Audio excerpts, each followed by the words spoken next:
Okay, welcome back. 11.6. We're going to do a bunch of these today.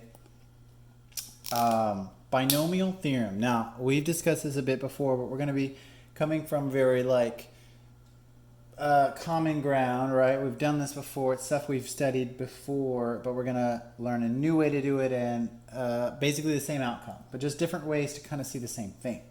So we're going to use what we learned in the previous one, these combinations and this equation for the combination to figure out ways of figuring out binomial coefficients. Not only binomial coefficients, right, but large expansions of what do I want to say? Massive, yeah, like for example, x plus y to the power of n.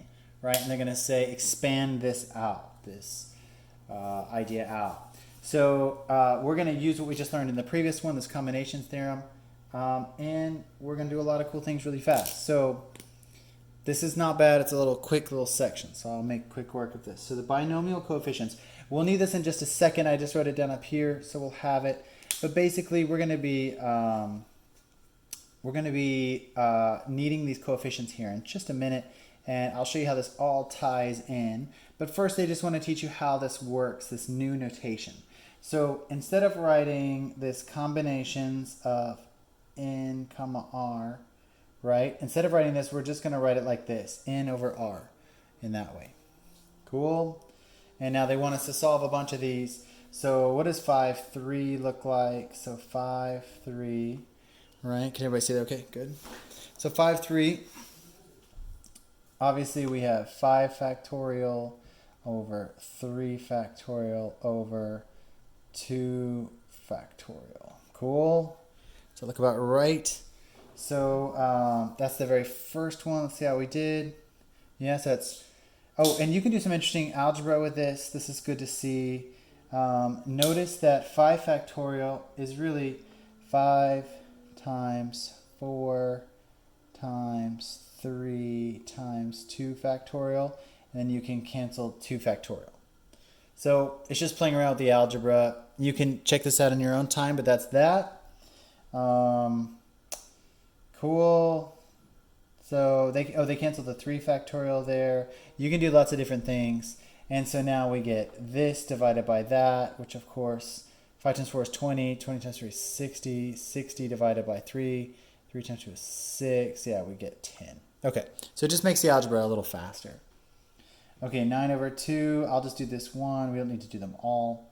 So this is 9 factorial over 2 factorial over 7 factorial. Cool, these will cancel nicely. So let's walk this out. 9 times 8 times 7 factorial over 2 factorial, 7 factorial. These cancel.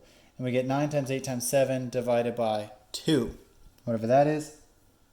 36 it looks like. And that's the end of those. So the gist is we're going to need this skill we're going to need here in just 2 seconds to find binomial coefficients. So cool, that's easy enough. That's just applying what we knew already. I'll leave this equation up here so we can make short work of that. Now here is where they tie in previous knowledge. So this binomial theorem is really just expanding x plus y to the n.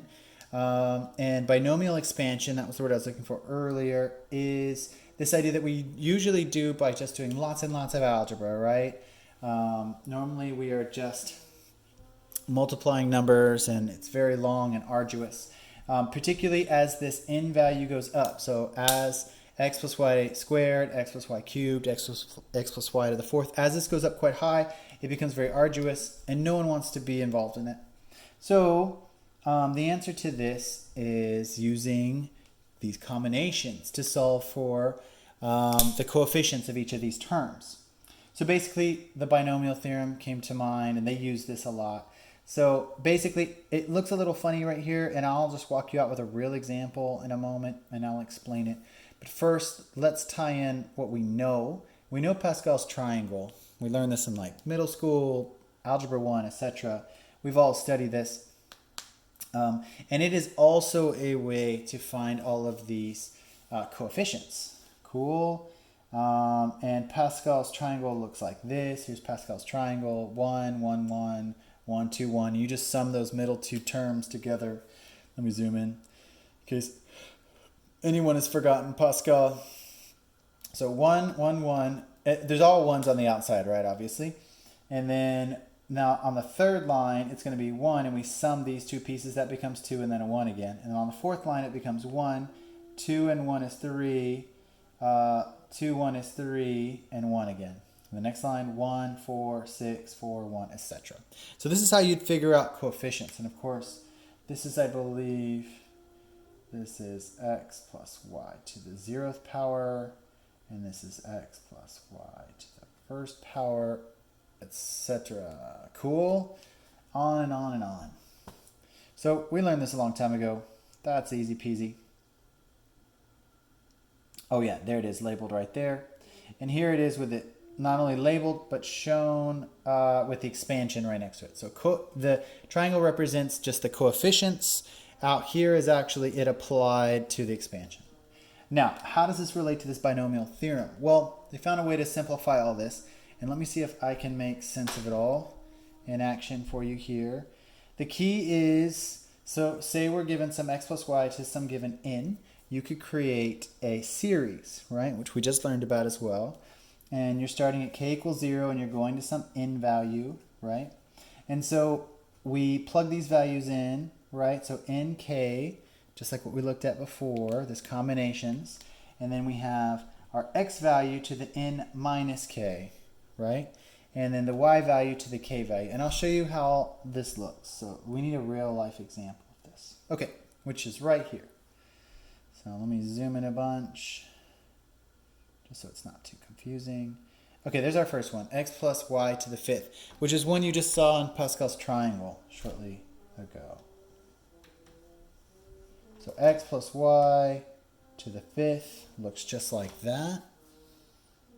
Let's expand this out slowly. So what are we looking at here? Let me come down and get a little space.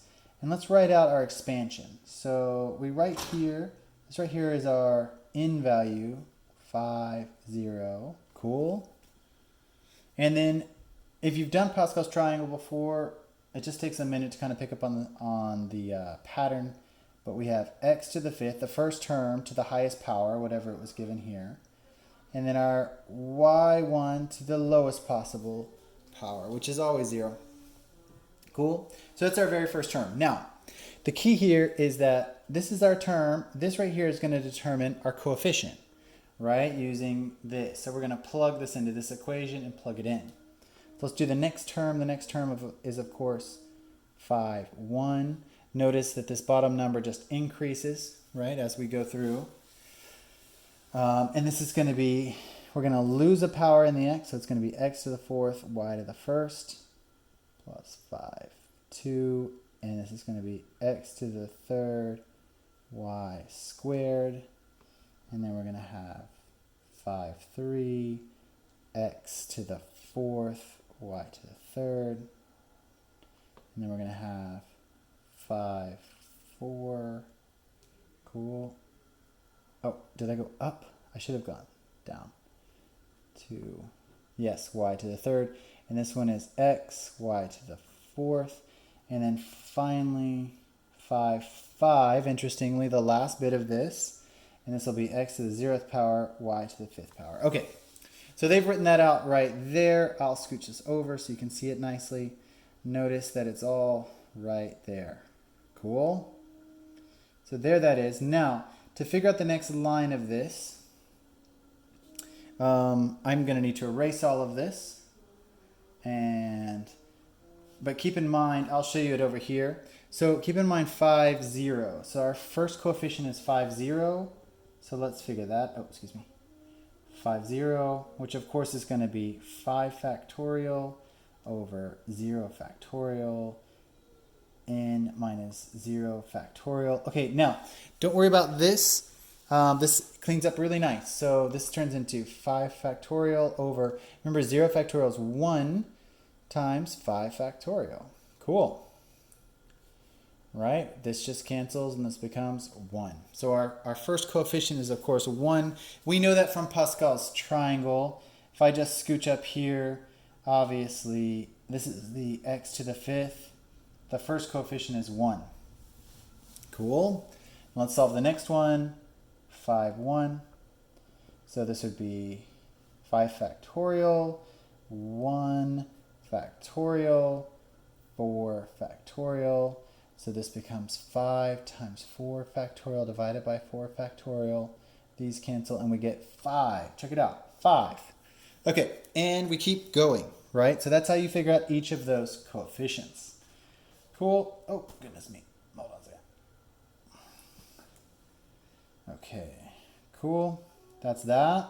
So you just plug these coefficients in. So 1, 5, 10, 10, 5, 1. And you're done. You've completed the expansion and you've expanded this using the binomial theorem. And that's it.